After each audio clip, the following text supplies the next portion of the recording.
नमस्कार, आप देख रहे हैं देश मोर्चा न्यूज़ और मैं हूं आपके साथ संजय राजपूत। इस वक्त की बड़ी खबर आ रही है दुमका से। 5 दिन पहले धमकी, फिर अग्निकांड। खौफनाक है दुमका की एक और अंकिता की कहानी। पहले दुमका की अंकिता, फिर उत्तराखंड की अंकिता और अब दुमका में ही मारुति को मौत का सामना करना पड़ा। झारखंड का चर्चित अंकिता हत्याकांड अभी तक लोग भूले भी नहीं कि ऐसा ही एक मामला फिर से दुमका में सामने आया है। कहानी वही एक तरफा प्यार की है, लेकिन इस बार आरोपी एक शादीशुदा शख्स है। आइए जानते हैं कौन है मारुति और क्या है इसकी मौत की वजह, कैसे हुई वारदात। ये दिल दहला देने वाली खबर दुमका के जरमुंडी थाना क्षेत्र की है, जहां गुरुवार की रात भरतपुर टोला गांव में रहने वाले लोग नींद की आगोश में समा चुके थे। उस वक्त रात 11 बजे से ज़्यादा का समय था। तभी एक घर के दरवाजे पर दस्तक हुई।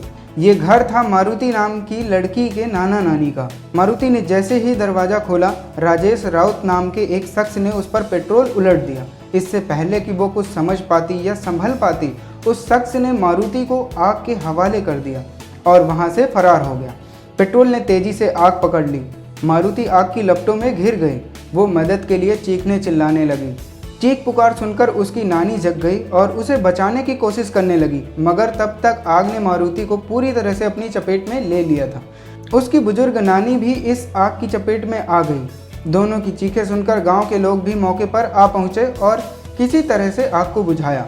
उसी वक्त गाँव वालों ने उन दोनों को गंभीर हालत में इलाज के लिए फूलो झानो मेडिकल कॉलेज में भर्ती कराया। पुलिस को भी सूचना दी गई। पुलिस ने मेडिकल कॉलेज में पहुंचकर मारुति से बात की और उसके बयान दर्ज किए। पीड़िता मारुति ने बयान में पुलिस को बताया कि उसने राजेश राउत को शादी से इनकार कर दिया था। बस इसी बात से नाराज होकर उस शख्स ने पेट्रोल डालकर उसे जला दिया। वहां मारुति की नाजुक हालत और बिगड़ रही थी, जिसे देखते हुए डॉक्टरों ने रांची के रिम्स में रेफर कर दिया। डॉक्टरों के मुताबिक मारुति 90% जल चुकी है। उसका इलाज जारी था, लेकिन कुछ ही घंटों बाद वो जिंदगी की जंग हार गई। आइए जानते हैं कौन थी मारुति। 19 वर्षीय मारुति अपने माता पिता की इकलौती संतान थी। उसके माता पिता जामा थाना क्षेत्र के भैरवपुर गांव में रहते थे। उनकी माली हालत ठीक नहीं थी। गरीबों में बामुश्किल उनका गुजारा होता था। इसी वजह से मारुति अपने नाना नानी और मामा के साथ भरतपुर टोला गांव में रहती थी। वो रानी सोनावती हाई स्कूल से पढ़ाई कर रही थी। हाल ही में मारुति ने इंटर की परीक्षा में स्कूल टॉप किया था। इसके बाद नाना नानी और मामा उसके आगे की पढ़ाई के लिए दुमका नहीं भेजना चाहते थे, लेकिन मारुति आगे की पढ़ाई जारी रखना चाहती थी। उसके पढ़ने की ललक को देखकर उसके मामा ने उसका एडमिशन दुमका एंड कॉलेज में फर्स्ट ईयर में करवा दिया था। अब वो पढ़ाई कर रही थी। इसके अलावा मारुति जरमुंडी के कौशल विकास केंद्र से सिलाई कढ़ाई भी सीख रही थी। इसी दौरान घर वालों ने उसकी शादी का इरादा कर लिया। कुछ महीनों बाद उसकी शादी होने वाली थी। आइए जानते हैं आरोपी राजेश राउत से उसकी मुलाकात कब और कैसे हुई। मारुति की मौसी रामगढ़ प्रखंड के महेशपुर गाँव में रहती हैं। मारुति अक्सर अपनी मौसी के घर जाया करती थी। साल 2019 में वही मारुति की मुलाकात राजेश राउत नाम के शख्स से हुई थी। 30 वर्षीय राजेश राउत मिस्त्री का काम करता है, लेकिन इसी बीच फरवरी में राजेश राउत की शादी किसी और के साथ हो गई, लेकिन वह मारुति को छोड़ना नहीं चाहता था। पहले ही मारुति को जान से मारने की धमकी दी गई थी। शादीशुदा होने के बावजूद राजेश लगातार मारुति पर उसके साथ शादी करने का दबाव बनाया करता था, लेकिन उसे अनदेखा करने लगी थी मारुति। जब राजेश की शादी हो गई, उसके बाद मारुति ने उससे दूरी बना ली। वारदात से 5 दिन पहले राजेश अपने एक दोस्त के साथ जरमुंडी के कौशल विकास केंद्र पर पहुंचा।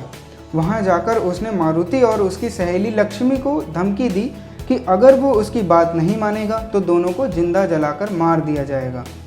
राजेश राउत का कहना था, मैं तुमसे शादी करूंगा और अगर तुम शादी नहीं करोगी तो तुम्हें दुमका में हुए पेट्रोल कांड की तरह जलाकर मार डालूंगा। उसकी धमकी से वो दोनों काफ़ी डर गई थी। उस कौशल विकास केंद्र पर करीब 150 महिलाएं सिलाई कढ़ाई सीखती हैं। जब उन्हें मारुति की धमकी दिए जाने की बात पता चली तो वो सभी आक्रोशित होकर बाहर आ गई। उन महिलाओं को देख राजेश और उसका दोस्त मौके से फरार हो गए। हालांकि इस बात की शिकायत पुलिस थाने में नहीं की गई, लेकिन 5 दिन बाद आरोपी ने अपनी धमकी को हकीकत में बदल दिया और मारुति को जिंदा जला डाला। अब रिम्स में उसका इलाज चल ही रहा था, लेकिन शुक्रवार को उसने इस दुनिया को अलविदा कह दिया। खबरों में फ़िलहाल इतना ही। मिलते हैं कुछ अगली बड़ी खबरों के साथ।